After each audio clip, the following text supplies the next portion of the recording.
ছোটবেলা থেকেই আমি গরু চড়িয়ে অভ্যস্ত, সেই জন্য সকলে আমাকে গোপাল নামে ডাকত। কিন্তু গোপাল হয়ে আমি একটা অমূল্য শিক্ষা লাভ করেছি।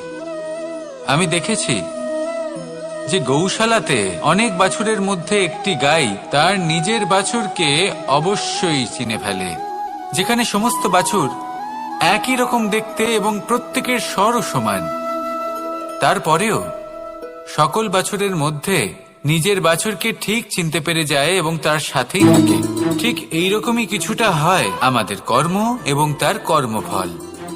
আপনি সবার মাঝে থেকেও কোনো কর্ম যদি করেন, সেই কর্মফল সবার মধ্যে আপনাকে চিনে ফেলবে এবং আপনার সাথেই থাকবে।